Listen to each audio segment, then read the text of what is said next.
Welcome to A9 TV. ముందుగా headlines చూద్దాం. దళిత bike mechanic కు చంద్రబాబు ఆత్మీయ భరోసా. గుంటూరు జిల్లా బోర్నేకల్లో సీఎం చంద్రబాబు పర్యటన. ఓ దళిత బైక్ మెకానిక్ తో ఆత్మీయ సంభాషణ. అక్కడికక్కడే కలెక్టర్ కు ఆదేశాలు.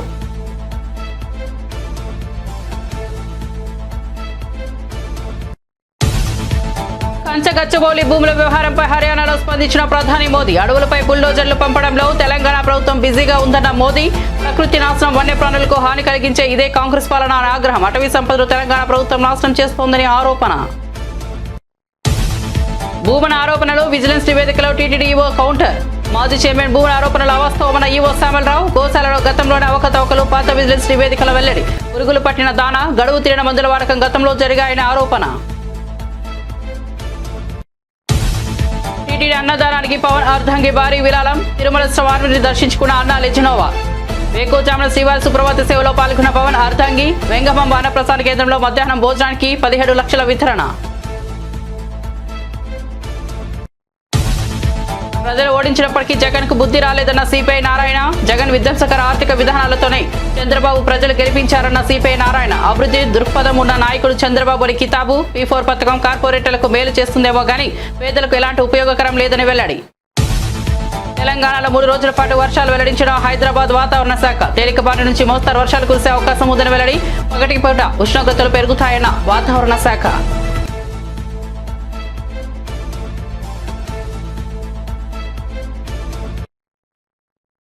ఇక వార్త వివరాల్లోకి వెళ్తే, తెలంగాణ రాష్ట్రంలో రానున్న 3 రోజుల పాటు తేలికపాటి నుంచి మోస్తారు వర్షాలు కురిసే అవకాశం ఉందని హైదరాబాద్ వాతావరణ కేంద్రం వెల్లడించింది. రాష్ట్రంలోని కొన్ని జిల్లాల్లో అక్కడక్కడ ఈదురుగాలులతో కూడిన వర్షం కురిసే అవకాశం ఉందని పేర్కొంది.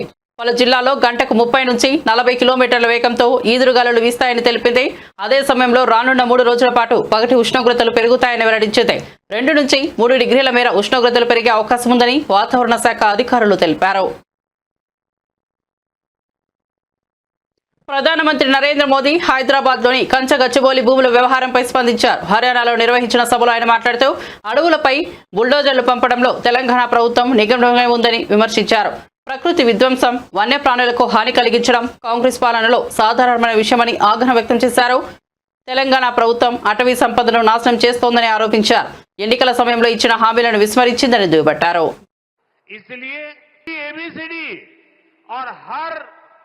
अक्षर के साथ कैसे कैसे उन्होंने टैक्स बढ़ाए उसका A to Z पूरा लिस्ट बना करके ये कर्नाटक की कांग्रेस सरकार की पोल खोल के रखी है. खुद वहां के मुख्यमंत्री के करीबी कहते हैं कि कांग्रेस ने कर्नाटका को करप्शन में नंबर 1 बना दिया. साथियों, तेलंगाना की कांग्रेस सरकार भी जनता से किए वादे भूल गई है. वहां कांग्रेस, वहां की सरकार जंगलों पर बुलडोजर चलवाने में व्यस्त है. प्रकृति को नुकसान, जानवरों को खतरा, यही है कांग्रेस की कार्यशैली. हम यहां कचरे से गोवर्धन बनाने के लिए मेहनत कर रहे हैं और वो बने बनाए जंगलों को उजाड़ रहे हैं. यानी सरकार चलाने के 2 मॉडल आपके सामने है. एक तरफ कांग्रेस का मॉडल है जो पूरी तरह झूठ साबित हो चुका है, जिसमें सिर्फ कश्मीर कुर्सी के बारे में सोचा जाता है. दूसरा मॉडल बीजेपी का है जो सत्य के आधार पर चल रहा है, बाबा साहब आंबेडकर ने दी हुई दिशा पर चल रहा है, संविधान की मर्यादाओं को सर आंखों पे चढ़ा के चल रहा है और सपना है. రాజ్యాంగ స్ఫూర్తికి అనుగుణంగా ప్రజాపాలన కొనసాగుతోందని మంత్రి దుగ్గిళ్ల శ్రీధర్ బాబు పేర్కొన్నారు. ప్రజల సంక్షేమం కోసం తెలంగాణలో రాజ్యాంగ స్ఫూర్తికి అనుగుణంగా ప్రజాప్రభుత్వ పాలన కొనసాగుతుందని ఐటీ శాఖ మంత్రి దుగ్గిళ్ల శ్రీధర్ బాబు తెలిపారు.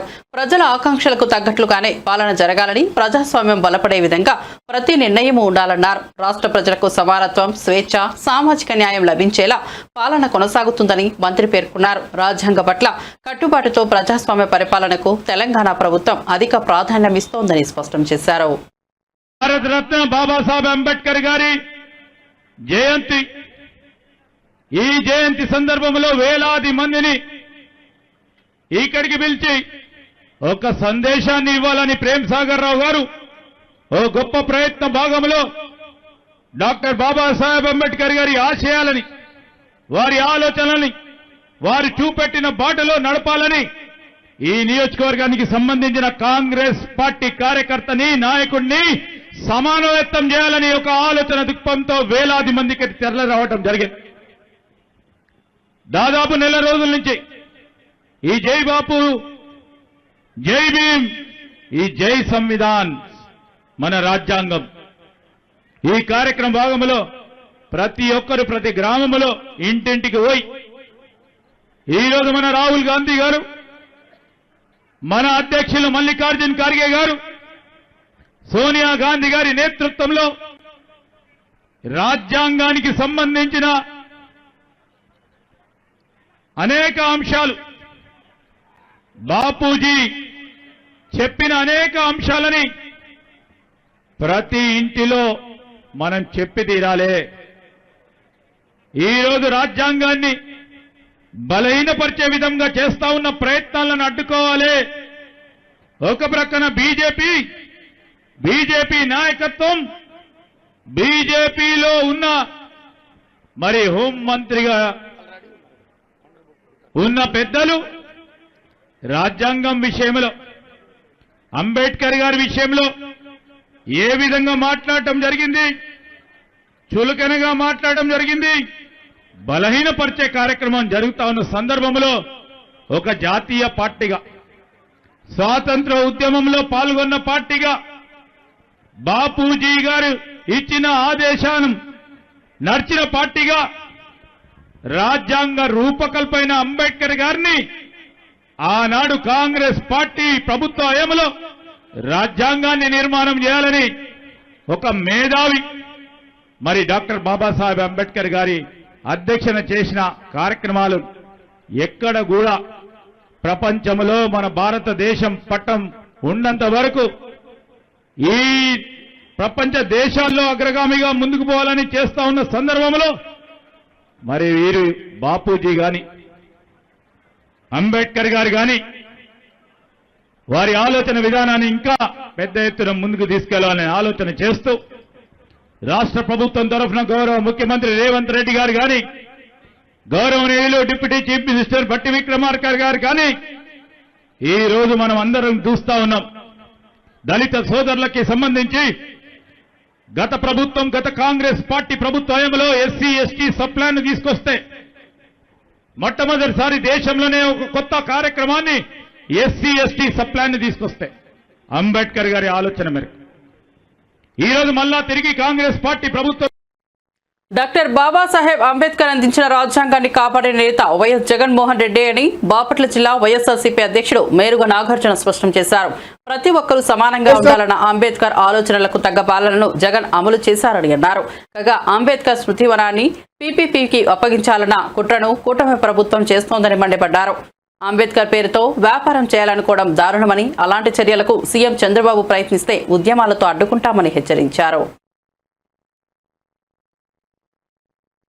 సువిశాలంగా ఉండాలని, అస్పృశ్యత అంటరానితనం ఉండకూడదని, అందరూ సమానంగా ఉండాలని, మన దేశ రాజ్యాంగాన్ని ప్రపంచ దేశాలు కూడా ఈరోజు చాలా ఉన్నతంగా చూసే విధంగా భారతదేశానికి రాజ్యాంగాన్ని ప్రసాదించిన మహానుభావుడైనటువంటి అంబేద్కర్ గారి యొక్క పుట్టినరోజు. చాలా ఆనందం. ప్రపంచ వ్యాపితంగా ఉన్నటువంటి అంబేద్కర్ ఆలోచన పరులు, మేధావులు, విజ్ఞులు అందరూ ఈరోజు అంబేద్కర్ గారి జన్మదినాన్ని పురస్కరించుకుని అనేక వేడుకలు చేసుకుంటా ఉన్న తరుణం.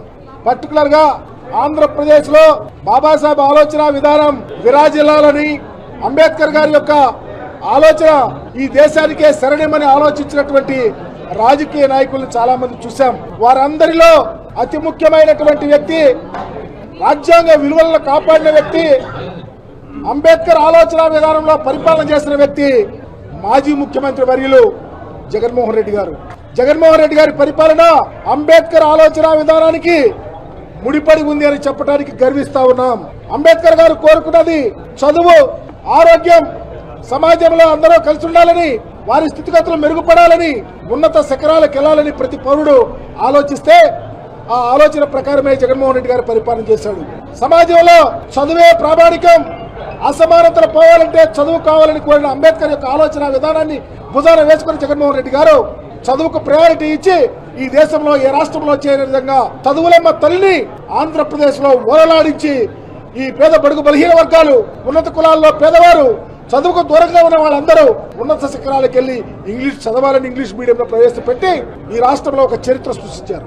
అలాగే ఆరోగ్యానికి సంబంధించి ఏ పేదవాడైనా ఎవరి మీద ఆధారపడకుండా డైరెక్ట్ గా ఏ హాస్పిటల్ కైనా వెళ్లి కార్పొరేట్ హాస్పిటల్ చూపించే విధంగా గొప్ప పరిపాలన అందించారు. సామాజికంగా గుండె మీద చేసుకుని ధైర్యంగా బ్రతకడానికి అవకాశం కలిగే విధంగా పరిపాలన చేసి జగన్మోహన్ రెడ్డి గారు తానుకు తానై అంబేద్కర్ వారసుడిగా భుజాన వేసుకుని పనిచేశాడు. విజయవాడ నడిబొడ్డున 125 అడుగుల విగ్రహాన్ని 480 కోట్ల రూపాయలు వెచ్చించి 81 అడుగుల పెడస్టల్లో 125 అడుగుల విగ్రహాన్ని ఏర్పాటు చేసి భారతానికి అందించినటువంటి మహనీయుడు జగన్మోహన్ రెడ్డి గారు. అంబేద్కర్ ఆలోచన విధానం భావితరాల భవిష్యత్తుకు ఉపయోగపడాలని గొప్ప ఆలోచనతో ఈ యొక్క అంబేద్కర్ విగ్రహాన్ని, ఈ శిలారూపాన్ని, ఈ యొక్క బ్రహ్మాండం వంటి విజయవాడ నడిపట్ల ఈ గొప్ప ప్లేస్ ఇచ్చి అంబేద్కర్ గారిని గౌరవించుకుంటే ఈ రోజు చాలా బాధపడతా ఉన్నాం. ఎందుకంటే రాష్ట్ర ప్రభుత్వం అంబేద్కర్ గారిని తాకట్టు పెట్టింది. ఏపీ ముఖ్యమంత్రి చంద్రబాబు అంబేద్కర్ జయంతి సందర్భంగా గుంటూరు జిల్లా పొండేకలలో ఎస్సీ కాలనీలో పర్యటించారు. స్థానికంగా ప్రవీణ్ అనే యువకుడు బైక్ రిపేర్ షాప్ కు వెళ్లారు. బైక్ మెకానిక్ ప్రవీణ్ ను ఆత్మీయంగా పలకరించారు. అతని స్థితిగతులు అడిగి తెలుసుకున్నారు. సరైన టూల్స్ లేకుండా మెకానిక్ పని ఎలా చేస్తావు, షెడ్ ఈ విధంగా ఉంటే ఎక్కువ మంది ఎలా వస్తారు అని ఆ యువకుడిని సీఎం చంద్రబాబు అడిగారు. అందుకే మరో చోట షాప్ పెట్టించి నీకు మంచి టూల్స్ కూడా ఇప్పిస్తామని తెలియజెప్పారు. వెంటనే జిల్లా కలెక్టర్ ను పిలిచారు. యువకుడు ప్రవీణ్ కు మరో మంచి ప్లేస్ లో బైక్ మెకానిక్ షెడ్ కట్టించి సరైన పనిముట్లు అందించాలని ఆదేశించారు. అతడికి స్కిల్ డెవలప్మెంట్ ట్రైనింగ్ ఇప్పించాలని స్పష్టం చేశారు. ఇల్లు కూడా మంజూరు చేయాలన్నారు. ఇప్పుడు రెండు ఇది కాలువపురం ఇల్లు కట్టలేరు కదా ఇక్కడ ఎట్లా చేయగలుగుతారు?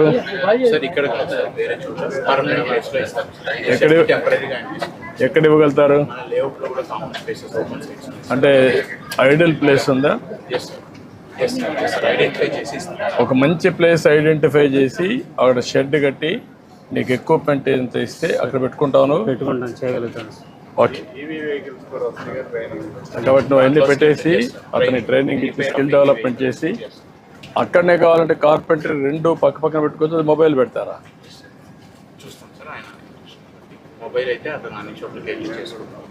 అదే ఫాలో అప్ చేసి రెండు మీరు ఏం చేయగలుగుతారో వర్కౌట్ చేయండి. దానిపైన ఏం చేయండి సరిపోతుంది. నాకు వీళ్ళని సెటిల్ చేయాలి. ఓకే, మనం చేస్తాం. అది అది సార్ స్కానర్ సరిగ్గా లేవు సార్. స్కానర్ కూడా రీపోయింది. కొన్ని ఇక్కడ పెట్టాను సార్, కొన్ని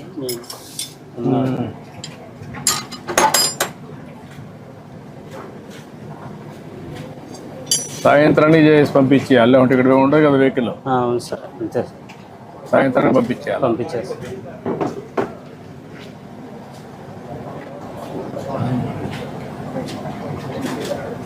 ఈ మార్గం షెడ్ ఉంటే వచ్చేవాళ్ళు కూడా తక్కువ వస్తారు కదా. వచ్చేవాళ్ళు కూడా నమ్మకం ఉండదు కదా. నీ దగ్గర అన్ని పనిముట్లు లేవు. పని బాగానే చేస్తాం కానీ ఎక్విప్మెంట్ సామాన్లు పని నువ్వు పని చేయగలుగుతావు. పనిముట్లు కూడా ఉంటే అప్పుడు ఈజీగా ఉంటుంది. అట్లా లేకుండా ఉంటే నువ్వు ఎంత కష్టపడినా లాభంలే కదా. ఓకే, నేను మాట్లాడతాను. మాట్లాడి చేయమంటా అన్ని ధైర్యంగా.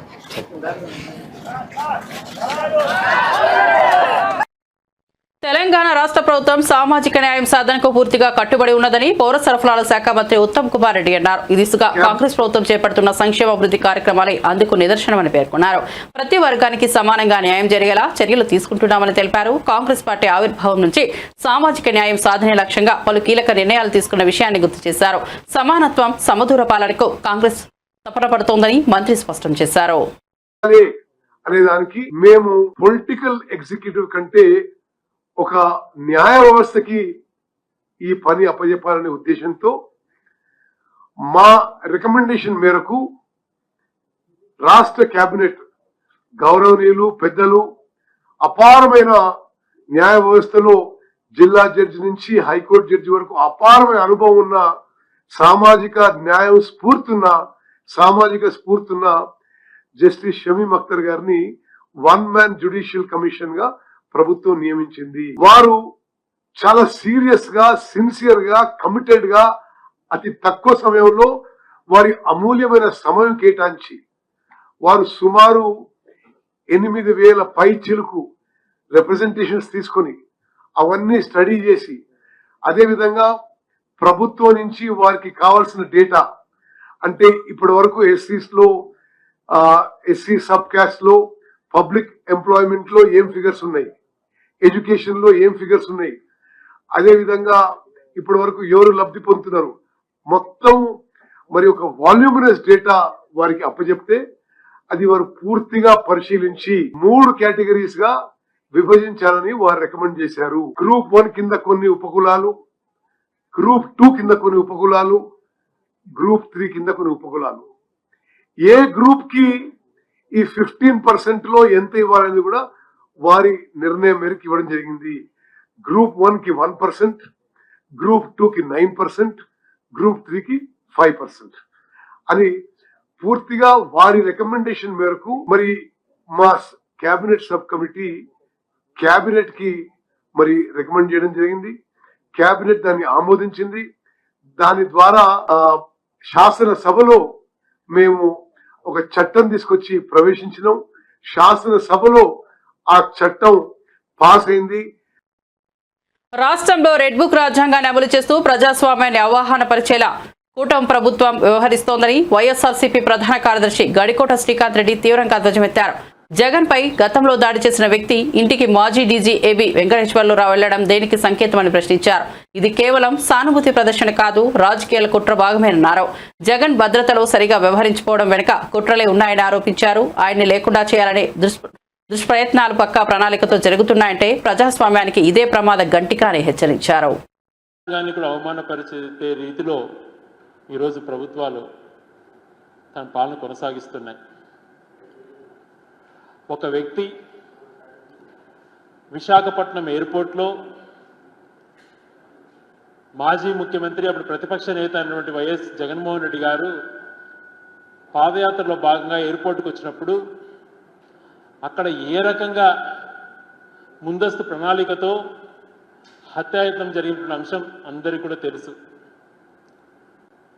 వాడినటువంటి ఆయుధం దగ్గర నుంచి వాళ్ళు ఏ రకంగా తనను అంతమొందించాలా అటువంటి ప్రణాళిక రూపొందించారో ఆ రోజు మనం చూసాం. శ్రీనివాసరావు అనే వ్యక్తి ఆ ప్రయత్నం చేశాడని కూడా మనకందరికీ తెలుసు. అతను చేసినట్టు తప్పును ఆ రోజు సరైన రీతిలో ఖండించకపోగా హేళనగా చేస్తూ, వాడిన ఆయుధాన్ని వేరే రకంగా మాట్లాడుతూ, ఆ ప్రయత్నం హేళనగా చేస్తూ కేసు నీరుగారే ప్రయత్నం చేశారు. అప్పుడు ఎన్నికల సమయంలో కానీ, మన ఎన్నికల సమయంలో కానీ వాళ్ళ ఇంటికి టీడీపీ నాయకులు వెళ్ళటం, ఈ రోజున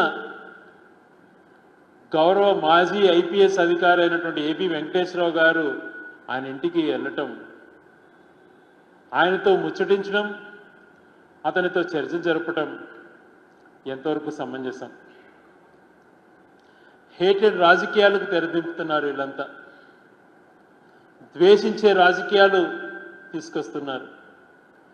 ప్రజాస్వామ్యపరంగా వెళ్దాం, ప్రజలు ఏదైతే మనల్ని నమ్మి వాళ్ళు ఉన్నారో, గత స్ఫూర్తితో గౌరవ అంబేద్కర్ గారు, గాంధీజీ గారి మహనీయులు ఏదైతే ఆశించారో వాళ్ళ యొక్క అడుగుజాడలో నడవకుండా,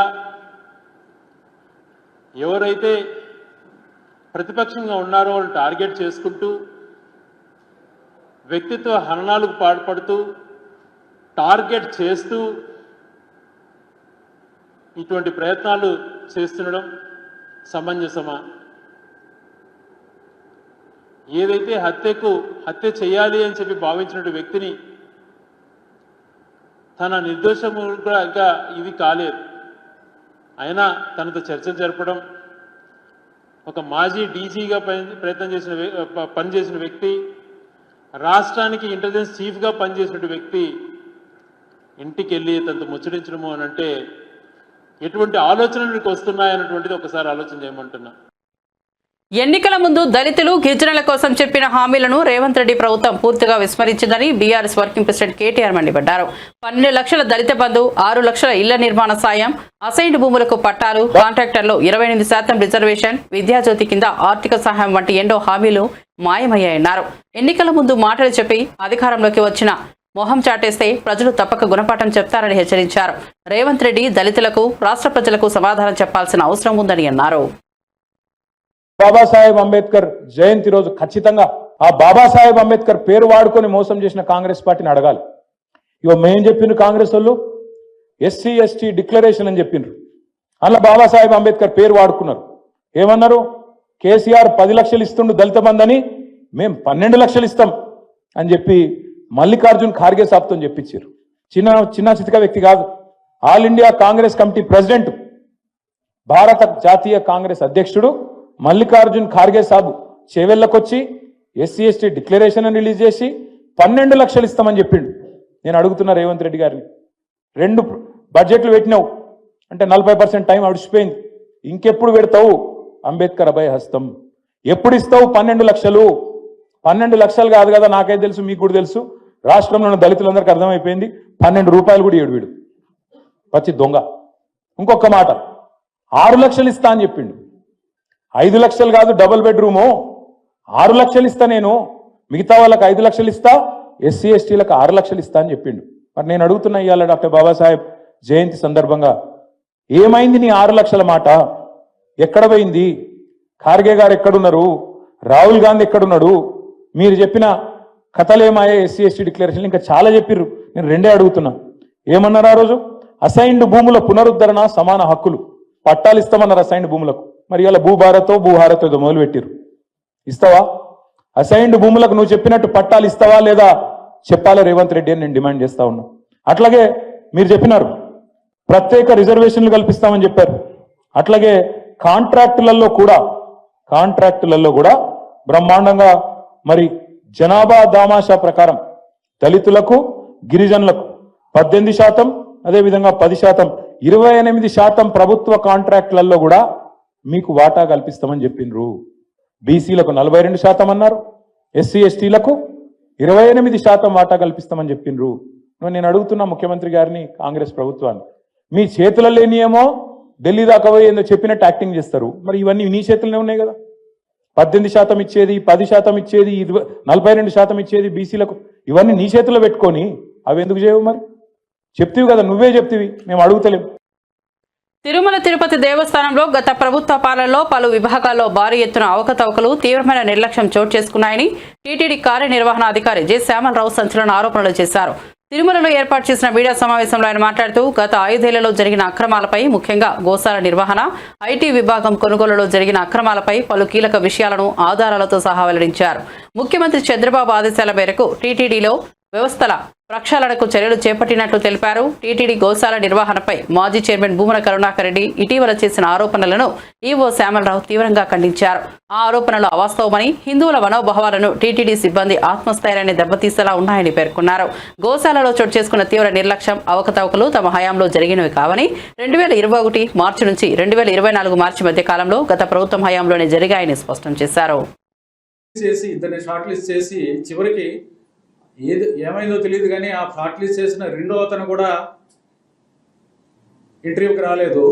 ఫైనల్గా ఒక అతన్ని పిలిచి అతన్ని రికమెండ్ చేసి అధికారుల స్థాయిలో దాన్ని పక్కన పెడితే బోర్డు స్థాయిలో దాన్ని తీసుకెళ్లి అప్రూవ్ చేసి ఇప్పటికి కూడా ఆ నోటిఫికేషన్ క్యాన్సిలేషన్లోనే ఉంది. ఏ పోస్ట్ ద్వారా, ఏ నోటిఫికేషన్ ద్వారా general manager, chief engineer rank. ఎందుకంటే ఐటీ వ్యవస్థ అనేది చాలా ముఖ్యమైనది టీటీడీకి. ఎందుకంటే అన్ని ఆపరేషన్స్ అన్నీ కూడా బుకింగ్ దగ్గర నుంచి అకామిడేషన్, టికెట్, సేవలు అన్నీ కూడా టీటీడీలో ఐటీ వ్యవస్థ ద్వారానే జరుగుతాయి.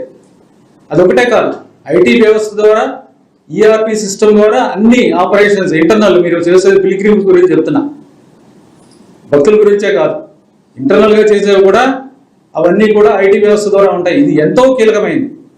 అలాంటిది ఒక క్వాలిఫికేషన్ లేని అతన్ని తీసుకొచ్చి పెట్టడం జరిగింది. అతన్ని తీసేయడానికి అన్ని రకాల చర్యలు కూడా జరుగుతున్నాయి, డిసిప్లినరీ యాక్షన్లు జరుగుతున్నాయి.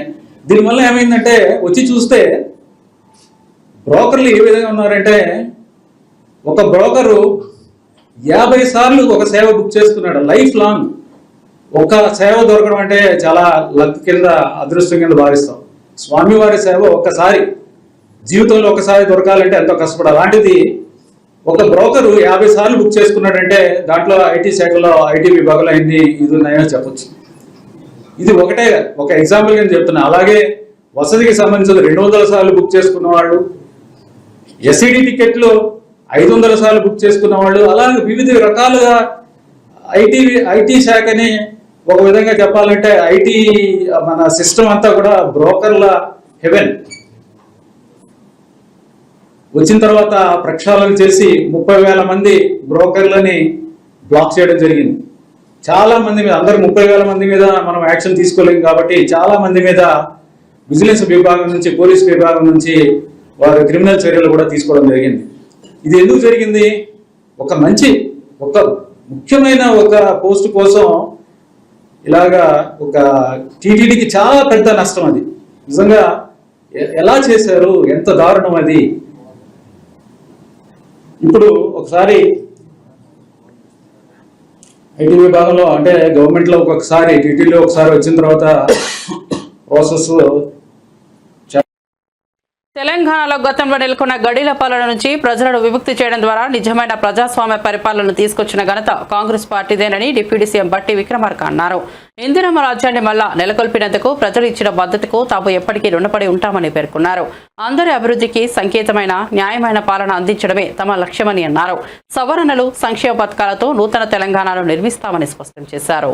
ఆనాటి మంచిర్యాల సభ ఈ మంచిర్యాల నుంచి తిరిగి ఖమ్మం వరకు నేను చేసేటువంటి పాదయాత్రకి మీ ద్వారా పెద్ద ఎత్తున మాకు ఉత్తేజాన్ని కలిగించడమే కాకుండా శక్తిని కూడా ఇచ్చి ఆ పీపుల్స్ మార్చ్ పాదయాత్రను దిగ్విజయంగా పూర్తి చేసి తద్వారా ఈ రాష్ట్రంలో ఆనాడు రాష్ట్ర కాంగ్రెస్ కమిటీ అధ్యక్షుడిగా రేవంత్ రెడ్డి గారు, సిఎల్పి లీడర్ గా నేను, మిత్రుడు శ్రీధర్ బాబు గారు, మిగతా కాంగ్రెస్ నాయకత్వం అంతా కలిసి పెద్ద ఎత్తున దొరల పాలన గడిల్ని బద్దలు కొట్టి ప్రజాపాలన ఇందిరమ్మ రాజ్యాన్ని తీసుకొని రావటం కోసం పెద్ద ఎత్తున సహకరించిన ఈ ఉమ్మడి ఆదిలాబాద్ జిల్లా ప్రజానికాన్ని ఎప్పటికీ మర్చిపోవని చెప్పి ఈ సందర్భంగా సవినయంగా నీకు మనవి చేస్తా ఉన్నాం. ఆనాటి ఈ పాదయాత్రలో అనేక సంఘటనలు చూశాం. చివరికి మంచిర్యాల పట్టణంలో కూడా మాతా శిశు సంక్షేమ హాస్పిటల్ అక్కడే కట్టకూడదని, అది కడితే అక్కడ ముంపు గురవుతుందని, అక్కడ అర్ధరాత్రి అపరాత్రి వరదలు వస్తే తల్లులు ఇబ్బంది పడతారని గట్టిగా చెప్తే కూడా వినకుండా కట్టినటువంటి హాస్పిటల్లో జరిగినటువంటి సంఘటనలు కూడా చూసి ఆనాడే మాటిచ్చాం, తప్పనిసరిగా మాతా శిశు సంక్షేమ హాస్పిటల్ని మారుస్తాం, వచ్చేది ఇందిరమ్మ రాజ్యం, తప్పనిసరిగా మీకు పెద్ద ఎత్తున హాస్పిటల్ కడతామని చెప్పి, సూపర్ స్పెషాలిటీ హాస్పిటల్ కడతామని చెప్పి మాటిచ్చి ఈరోజు 300 కోట్ల రూపాయలతో మంచిర్యాల నడిబొడ్డున ఎత్తైన ప్రదేశంలో super speciality. AP deputy CM Pawan Kalyan అర్ధాంగి అన్నా లెజినోనా తిరుమల శ్రీవారిని దర్శించుకున్న విషయం తెలిసిందే. వేకువజామున స్వామివారి సుప్రభాతి సేవలో పాల్గొన్నారు. దర్శనం అనంతరం అన్నాకు అర్చకులు శ్రీవారి తీర్థ ప్రసాదాలు అందజేశారు. తమ కుమారుడు మార్క్ శంకర్ పవనోవిచ్ ఇటీవల సింగపూర్లోని పాఠశాలలో జరిగిన అగ్ని ప్రమాదంలో స్వల్ప గాయాలతో బయటపడడంతో ఆమె స్వామివారిని దర్శించుకుని మొక్కులు చెల్లించుకున్నారు. తమ కుమారుడు కోలుకోవడంతో తిరుమలలో మార్క్ శంకర్ పేరు మీద ఈరోజు అన్నదానం కార్యక్రమం నిర్వహించారు. ఇందుకోసం మాతృశ్రీ తరిగొండ వెంగమామ అన్నప్రసాదన కేంద్రంలో మధ్యాహ్నం భోజనానికి 17 లక్షల వితరణ చేశారు.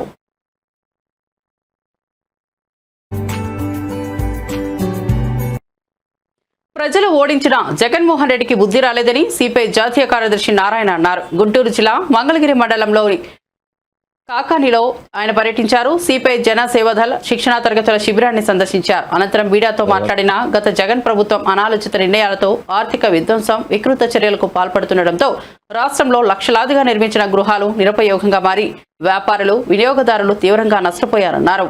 విజయవాడ కనకదుర్గ వారధి నుంచి ఆచార్య నాగార్జున యూనివర్సిటీ వరకు నిర్మించిన బహుళ అంతస్తులు నిరుపయోగంగా మారాయని అన్నారు.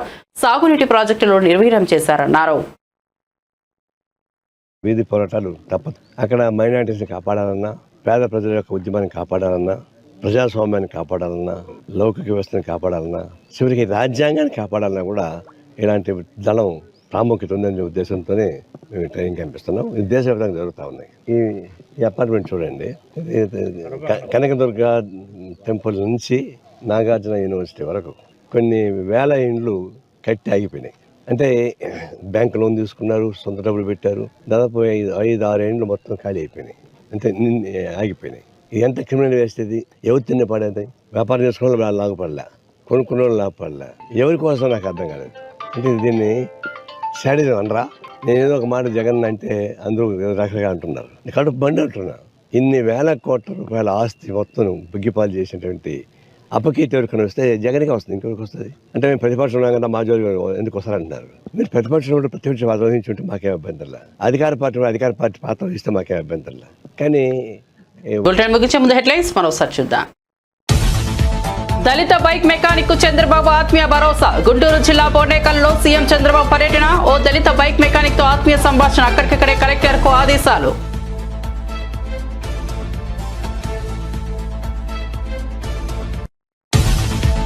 కంచగచ్చబౌలి భూముల వ్యవహారంపై హర్యానాలో స్పందించిన ప్రధాని మోదీ. అడవులపై బుల్డోజర్లు పంపడంలో తెలంగాణ ప్రభుత్వం బిజీగా ఉందన్న మోదీ. ప్రకృతి నాశనం, వన్యప్రాణులకు హాని కలిగించే ఇదే కాంగ్రెస్ పాలన అని ఆగ్రహం. అటవీ సంపదను తెలంగాణ ప్రభుత్వం నాశనం చేస్తోందని ఆరోపణ. భూమన ఆరోపణలు విజిలెన్స్ నివేదికలో టీటీడీ ఈవో కౌంటర్. మాజీ చైర్మన్ భూమన ఆరోపణలు అవాస్తవమన్న ఈవో శ్యామలరావు. గోశాలలో గతంలోనే అవకతవకలు, పాత విజిలెన్స్ నివేదికల వెల్లడి. పురుగులు పట్టిన దానా, గడువు తీరిన మందుల వాడకం గతంలో జరిగాయని ఆరోపణ. టీటీడీ అన్నదానానికి పవన్ అర్ధంగి భారీ విరాళం. తిరుమల స్వామిని దర్శించుకున్న అన్నా లెజినోవా. వేకోజామున శ్రీవారి సుప్రభాత సేవలో పాల్గొన్న పవన్ అర్ధంగి. వెంగమాంబ అన్నప్రసాద కేంద్రంలో మధ్యాహ్నం భోజనానికి 17 లక్షల వితరణ.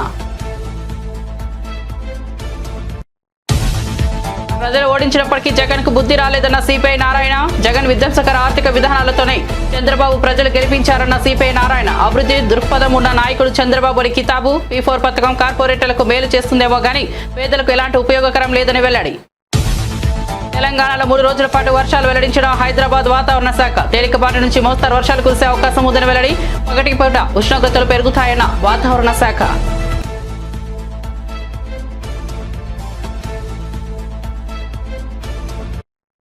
చూస్తూనే ఉండండి A9 TV.